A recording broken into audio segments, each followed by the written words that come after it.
Imagine this. You wake up in a perfectly quiet room. The kind of quiet that isn't peaceful. It's suffocating. There are no clocks ticking, no birds outside, no traffic. The walls are bare, the floor spotless. You're alone, but not abandoned.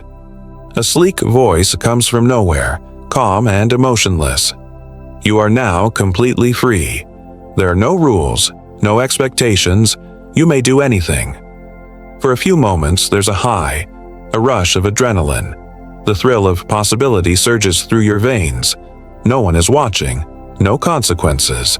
You can speak your mind, act on your wildest desires, walk out and never return.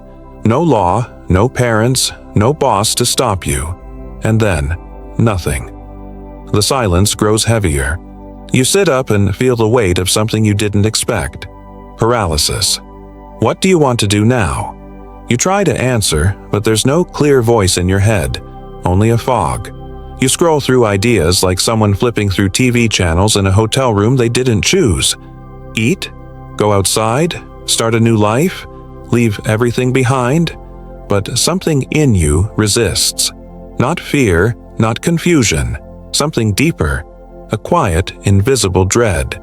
Because suddenly, every choice is yours, and every consequence too. There's no one left to blame, no one to impress, no narrative to follow, no struggle to rise above. Just you and this terrifying power called freedom, and you're not sure you want it. You reach for your phone, but it's gone. You look for a mirror, but there is none. You begin to feel it now. Freedom is not liberation. It is exile. All your life you've believed that freedom is the ultimate goal, that to be free is to be happy. To escape the rules is to find your true self. You've cheered for revolutions, envied the rich and the wild, dreamed of quitting your job, leaving your town, saying what you really feel. But what if all of that was a lie? What if you never really wanted freedom? Just a better cage? A more beautiful prison? One where the walls are invisible but the comfort is familiar. One where you get to choose your chains but still sleep knowing they're there. What if every time you fought for freedom, what you were really fighting for was control? Let's go deeper. Why do people stay in relationships that make them miserable? Why do workers stay in jobs they hate for decades? Why do artists sabotage their own success just before they break through? Why do revolutionaries, when victorious, become tyrants? Why do we fear the unknown, even when the known is unbearable? Could it be that the most terrifying thing isn't losing our freedom, but actually having it? Think about it. Freedom is terrifying because it exposes the truth of you, not the you shaped by school, family, faith, or society, not the identity crafted by culture or trauma, but the you who must act without guidance, must choose without validation, must create meaning from the void. Without limits, you are no one, until you choose to be someone. And most of us, despite what we say, would rather be told who we are than stand naked in front of infinite choice. Because freedom is not ease, it is responsibility. It is not safety, it is chaos. It is not comfort, it is exposure. And exposure is unbearable if you've spent your whole life being told what to think, who to be, how to live. So here's the paradox. We say we want freedom, but we flee from it. We romanticize liberty, but we retreat into conformity the moment it becomes real. We worship free will, but secretly crave the warm chains of certainty. You've been trained to fear authority, but you've also been trained to need it, to find purpose in resistance, meaning in struggle, identity in limitation. Remove those boundaries, and the self begins to dissolve. So ask yourself this: do you really want to be free, or do you just want to feel free? Would you take the red pill if it meant waking up in a world with no rules, no map, no promised destiny? Or would you reach, like most people do, for the sweet illusion of control, the cage with soft pillows and Wi-Fi? What if the real prison isn't outside you, but inside? What if the walls were never there? Only your fear of what lay beyond them? What if you've never been held back by society, but by the terror of your own possibility? This is not a story of heroes or villains. It's a story of you and the war inside you. The war between your craving for freedom and your addiction to captivity. Now, take a breath, because what comes next is not easy. We're about to descend into the depths of the human psyche, where fear wears the mask of freedom and the soul barters its birthright for comfort. And once you see what lies beneath the surface, you won't be able to unsee it. What if the thing you fear most is not failure, not judgment, not even death, but freedom itself? This sounds absurd, almost offensive, but sit with it. Let the discomfort settle in your bones. Because freedom, true freedom, is not the pleasant fantasy marketed by politics or the shimmering mirage dangled by advertising. It is something far more raw, more ancient, and more dangerous. And if you really look inward, if you examine your thoughts, your patterns, your hesitations, you will start to see it. You have spent most of your life running from freedom while claiming to chase it. Let's pull back the curtain. Let's go deeper. Carl Jung once wrote that people will do anything, no matter how absurd, to avoid facing their own souls. And what is the soul, if not the seat of freedom? That terrifying space where you must decide, where no external voice can rescue you from the abyss of responsibility. This is where it begins. The split between the self and the shadow. Between the version of you that the world accepts and the version of you that you lock away in silence. Why? Because freedom implies ownership, and ownership of the self is not given. It is seized, painfully, repeatedly, across a lifetime. To be free is to say, I am responsible for who I become. Not your parents, not your religion, not your trauma, not the system, you. But responsibility is heavy. Sartre called it nauseating. In his existentialist view, man is condemned to be free, because in the absence of a higher authority dictating meaning, you must invent meaning yourself. And that invention is not a moment of inspiration. It is agony. It is existential vertigo. So most people opt out. They live as functioning automatons, believing in stories handed to them, playing roles assigned by unseen directors, muting the inner voice that begs for something real. They conform, but call it culture. They obey, but call it tradition. They hesitate, but call it humility. They shrink, but call it stability. Do you see it now? The enemy of freedom is not oppression, it is comfort. Aldous Huxley foresaw this in Brave New World. He didn't imagine a future of tyranny, but of pleasure so abundant that no one cared to rebel. No boots stomping on faces, just endless entertainment, sedation, and distraction. And that's precisely where we are now. Distracted, overfed, spiritually starved. You've been told freedom means the ability to buy more things, to travel more places, to post more selfies. But that's not freedom. It's a consumer's illusion of choice, the curated shelves of a life someone else designed. True freedom means choosing the shape of your own suffering. It means saying, I accept the pain that comes with being fully alive. But we live in a world obsessed with anesthesia.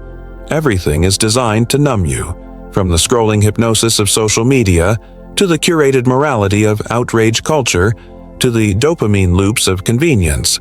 Because if you were to feel everything, if you were to wake up to your true agency, you would become dangerous. And systems, be they religious, political, familial, or even psychological, are not built to accommodate dangerous souls. They are built to manage them. This is the hidden problem. Freedom threatens the order of the inner world just as much as it threatens the order of the outer one. Arthur Schopenhauer believed that man oscillates between pain and boredom. When we lack freedom, we suffer, but when we gain it, we feel lost. The absence of external structure reveals the internal chaos, and so, in panic, we invent new masters. We look for gurus, movements, ideologies, not to liberate us, but to relieve us of the burden of thinking for ourselves.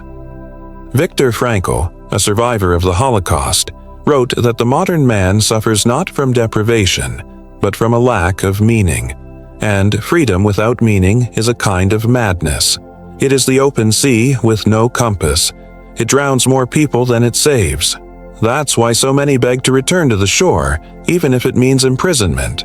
Because even a small cage feels safe when the wilderness of the self is too vast, too uncharted. And let's be honest, most of us don't want to steer the ship. We want someone to tell us what to believe. We want someone to validate our decisions. We want to be loved, not for who we really are, but for how well we perform the roles expected of us. This is not a weakness. It's conditioning. From the moment you were born, you were trained to comply. Smile when told. Sit when told. Agree when told. Rewarded for obedience. Punished for defiance. So by the time you are old enough to choose, you've forgotten how.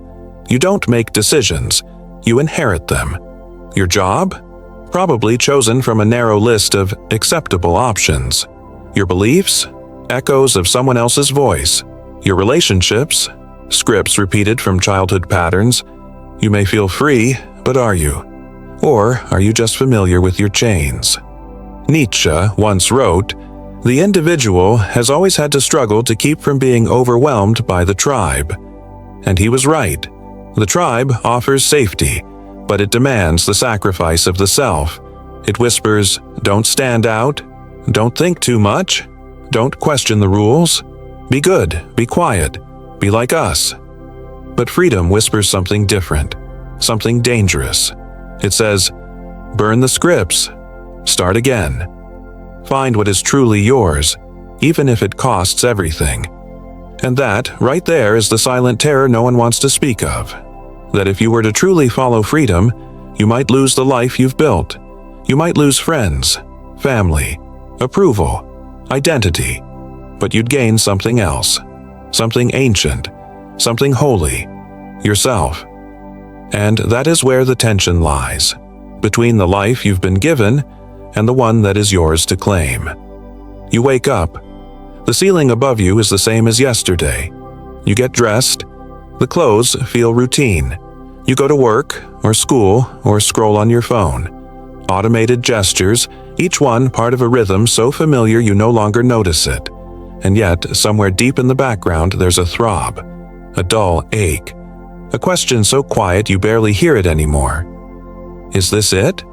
And just like that, you blink, and the day is over. Another cycle complete, another loop sealed. You tell yourself you're free because no one's stopping you. But have you ever stopped yourself long enough to ask, if I'm free, why do I feel like a prisoner? Here lies the invisible tragedy. Most people are not suffering from physical chains. They're suffering from psychological loops so tight, so subtle, they mistake them for personality. This is where the true cost of avoiding freedom begins to show, not in dramatic tyrannies, but in the silent erosion of the self. Let's go deeper. The brain, according to neuroscience, is not built for freedom.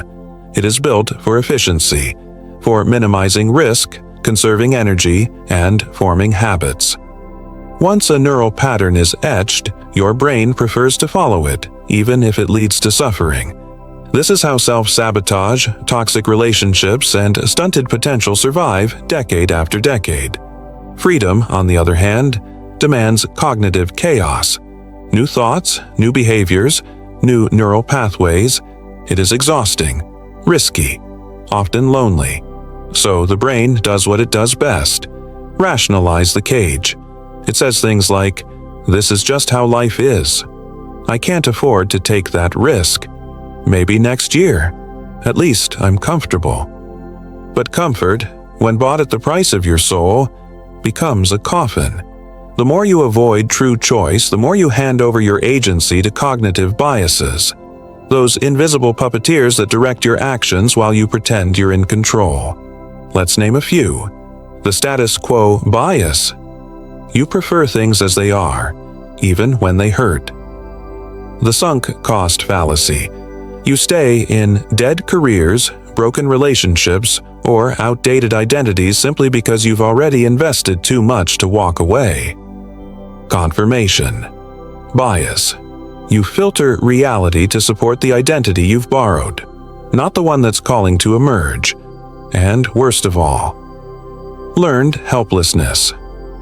After enough failed attempts or suppressed desires, you start believing freedom isn't even possible. You become your own captor. Now scale that up to the level of society. What do you see? A culture obsessed with convenience, with comfort, with numbing, with noise. We no longer pursue liberation. We pursue distraction from the longing for it. We have food that doesn't nourish, news that doesn't inform, jobs that don't fulfill, relationships that don't connect, entertainment that doesn't inspire, but sedates. We are anesthetized by algorithms, pacified by productivity, and lulled into obedience by the sheer momentum of the systems we live in. And yet, beneath it all, there is unrest, chronic anxiety, sleepless nights, the unshakable feeling that something is missing. That's not a coincidence. That is the soul, screaming through the cracks in the machine. Because you can silence your desire for freedom, but you cannot kill it. You can suppress your need for truth, but it will leak through in other ways, in the form of unexplained fatigue, in depression that doesn't respond to meds or therapy, in rage you can't explain, or addictions you can't shake, in boredom so profound it feels like drowning in beige. You might think this is a personal failure. It's not. It's a psycho-spiritual rebellion against a life that was never really yours. And here's the paradox. The more you numb the call for freedom, the more life feels meaningless. But the more you pursue meaning, the more you must confront the terrifying truth that freedom is its price. You can't have meaning and stay asleep. You can't have purpose without agency. You can't build a real life on borrowed scripts. But most systems, from childhood to education to media, train you to do just that. To trade freedom for validation. To trade curiosity for certainty. To trade your essence for approval. This is not just personal. It's generational. Entire cultures are built upon avoiding the discomfort of freedom. Take education. What is it but a long tutorial in obedience? We're taught what to think, not how to think. Creativity is penalized. Compliance is rewarded. And by the time you graduate, the wild part of you, the untamed, truth-seeking part, is buried under years of structure. Or look at relationships. So many people don't fall in love. They fall into scripts. They act out what they've seen modeled. They seek the comfort of a known dynamic, even if it brings pain, because freedom in love would mean vulnerability, transformation, and real presence. And governments, they sell the illusion of freedom through voting, while maintaining mass control through surveillance, media, and economic dependency. The free citizen becomes the managed consumer. It's everywhere. It's why people riot over trivial things but stay silent over existential emptiness. It's why the market thrives on dopamine, not depth. It's why people seek gurus instead of inner growth. It's why we chase experiences but avoid awakening. Because awakening demands death. The death of the false self. The death of comfort. The death of the illusion that someone else is in charge of your life. That's what freedom really requires. A kind of inner funeral. And most people don't want that. They want freedom without loss, awakening without grief, liberation without loneliness. But that's not how it works. You can't walk into the light without leaving the shadows behind. So what happens instead? People pretend. They fake freedom. They adopt aesthetics of rebellion.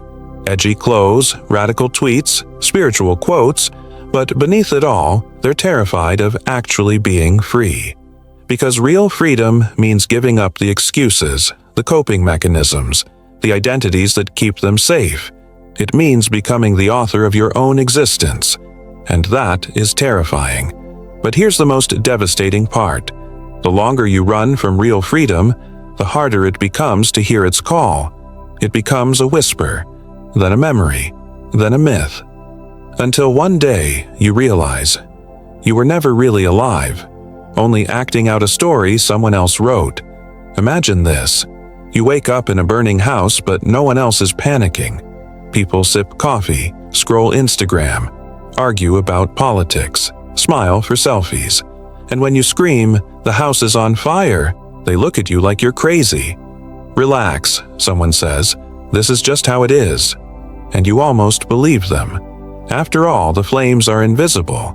They don't scorch skin. They melt identity. They don't crack walls. They erode meaning. But still, something in you refuses. You feel it like a pressure behind the eyes, a heat under the ribs, a whisper that says, "This isn't freedom. This is sedation." And just like that, you begin to rebel. But what does rebellion really look like? Forget the Hollywood version. Forget slogans and flags. The real rebellion begins in silence, when you finally stop running from the question, "Who am I, really, when no one's watching?" That's the first crack in the system. The moment you stop outsourcing your identity, stop performing for approval, stop echoing culture's demands, and start listening to your soul, you are no longer obedient. You become dangerous. And the system feels it. The rebellion is not loud. It's sacred. It's sitting in stillness when the world screams for speed. It's refusing the dopamine drip and choosing presence. It's saying no, not to everything, but to the things that keep you asleep. No to overconsumption. No to algorithmic thinking. No to inherited scripts that don't fit the shape of your spirit. Because breaking free doesn't start with fighting others. It starts with disobeying your conditioning. Take Viktor Frankl, a man imprisoned in a Nazi concentration camp, stripped of everything: family, dignity, future. And yet, he discovered something no guard could take. Everything can be taken from a man but one thing, the last of human freedoms, to choose one's attitude in any given set of circumstances. That's rebellion. It wasn't loud, it wasn't violent, it was interior, a refusal to let his soul be colonized by despair. Or look at the existentialists, Sartre, Camus, de Beauvoir. They didn't give you comfort. They gave you confrontation. They said, in essence, you are free, and that's terrifying. But you can no longer pretend you are not. The universe may be silent, but you are not. They called it authenticity, the courage to create meaning in a world that offers none. Freedom, then, is not about escaping rules. It's about becoming the rule maker, not out of arrogance, but necessity. Because if you don't author your life, someone else will. You become either a scriptwriter or a puppet. There is no third option. So, how do you break free? Start here. 1. Pause the program. Take a day, a single day. No social media, no Netflix, no news, no stimulation, just you, sitting with yourself, raw and unfiltered. At first, it will feel like boredom, then anxiety, then something deeper, truth. Truth you've buried under noise, regrets you've never mourned, desires you've exiled. You cannot be free until you face them. 2. Ask dangerous questions. Who did I become to be loved? What would I do if I didn't care what anyone thought? What am I pretending not to know? These questions are keys. They unlock rooms you didn't even know existed. But be warned, once you enter, you don't get to unsee. You don't get to unknow. And that's good, because the greatest prison is the one you refuse to recognize. 3. Build a new myth. The culture has its myths. Fame is fulfillment. Busyness is virtue. Safety is success. Burn them. Create your own myth, a personal narrative that doesn't come from trauma, fear, or parental ghosts. Aldous Huxley once said, "Most human beings have an almost infinite capacity for taking things for granted. Your rebellion is the refusal to take your life for granted. Write your own code. My time is sacred. My creativity is not for sale. My soul is not up for negotiation. This isn't just a mindset. It's a declaration of war against unconscious living. 4. Find your exile community. You won't be understood by everyone. You will lose friends. You will confuse your family. You will terrify those who have never questioned the Matrix. That's okay. The path of awakening is narrow at first. But there are others. Rebels, mystics, artists, wanderers, people who've left the simulation and are building something real. Find them. Or if you can't, be the first. You only need one light to prove the dark isn't absolute. But let's be honest, freedom is brutal. It doesn't come wrapped in comfort. It doesn't arrive on time. It demands death. The death of your persona, your illusions, your need to be liked. You will grieve. But grief is not weakness. It is the compost of transformation. What dies in you fertilizes what's next. And what's next is not just survival, it's sovereignty. To live by your own values. To choose your inner state regardless of outer chaos. To love without needing. To work without selling your soul. To wake up and feel alive, not just awake. This is the rebellion. Not running away from the world, but re-entering it on your own terms. And when you do, something strange happens. The world begins to bend around your authenticity. You stop chasing alignment and start embodying it. You don't find meaning, you become it. Because here's the paradox no one tells you. The moment you stop needing freedom to be comfortable is the moment you become free. Not because the world changes, but because you did. You stopped asking for permission. You stopped apologizing for your truth. You started living as if your soul mattered more than your reputation. And it does. But this leads us to the final door, the one most fear to open. What happens after rebellion? What happens once you've torn the system down inside you? What remains? That, my friend, is the final and most dangerous question. Because now, with all illusions stripped away, you must face the truth that was always waiting beneath every mask, every story, every false desire. Are you ready for it? Imagine standing at the edge of a vast, silent abyss. The air is thick with a profound stillness, and below you stretches an infinite darkness. Not frightening, but overwhelmingly truthful. You realize, with a weight unlike any other, that this abyss is not out there. It is the core of your being, the naked heart beneath the stories, the masks, the illusions. This is the moment all rebels, seekers, and wanderers dread and crave. The ultimate truth that changes everything. The truth is simple, but it shatters worlds. Freedom is not a destination. It is a paradox. You have spent so long imagining freedom as something you can have, something you can hold in your hands, a prize at the end of a journey. But the real freedom is the freedom to not want freedom. At first, this sounds like surrender, like defeat, like giving up. But it is the opposite. It is the final, most terrifying kind of liberation. The freedom to embrace all of life.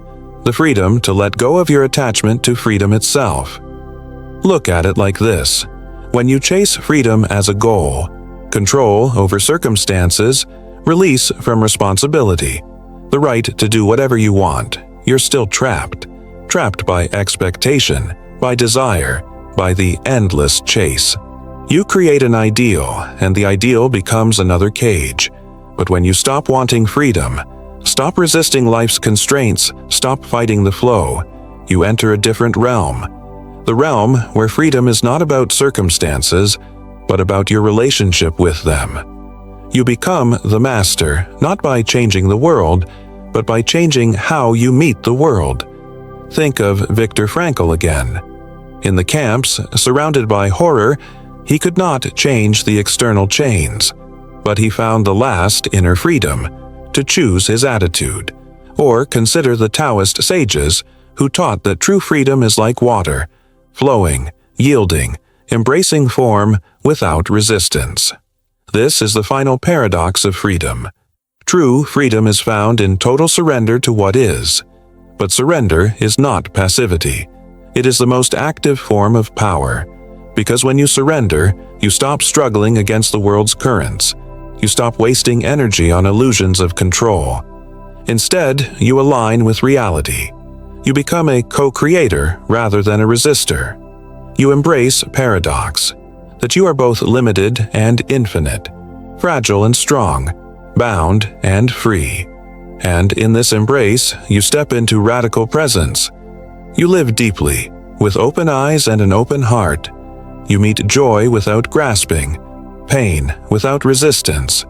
You are free, not because you escaped the cage, but because you realized the cage was never the real prison. The real prison was the mind's refusal to be present with what is. Philosophers have danced around this truth for centuries. Schopenhauer called life a pendulum swinging between pain and boredom, and yet he urged a kind of resignation that transcends despair. Nietzsche proclaimed the will to power, but ultimately the Übermensch must say yes to life as it is, including suffering. Jean-Paul Sartre screamed about radical freedom, but even he acknowledged the absurdity and anguish it entails, and the courage to choose anyway. This is not easy. It is not for the faint-hearted, but it is the only way to transcend the exhaustion of endless seeking. Now imagine the weight of all your fears dissolving. The fears of failure, loneliness, insignificance, they don't vanish because you conquered them, but because you no longer fight them. You allow them to be part of your dance. You meet the abyss and you smile, because in the smile lies the secret. You are both the abyss and the light, both prisoner and liberator, both the question and the answer. This realization changes your relationship with everything. You no longer cling to freedom as a possession, but you become freedom itself, a fluid, dynamic force that moves through and beyond all boundaries. You no longer seek meaning as something outside you, but you live as meaning incarnate. You no longer fear death because you know life is eternal in the moment-to-moment unfolding of being. You no longer run from yourself because you see yourself clearly, tenderly, and without judgment. This is the ultimate freedom, the freedom to be fully human, flawed, beautiful, broken, whole, lost and found, a mystery unfolding. So here's the final invitation. Step into the unknown not as a victim, but as a sovereign. Let go of all your ideas about who you should be. Drop every mask. Stand naked before the universe, and breathe. In that breath, find freedom, not as a prize to win, but as the very essence of your existence. The freedom no one really wants, until they meet it face to face. The question remains, will you run from the fire, or will you walk into it and emerge reborn?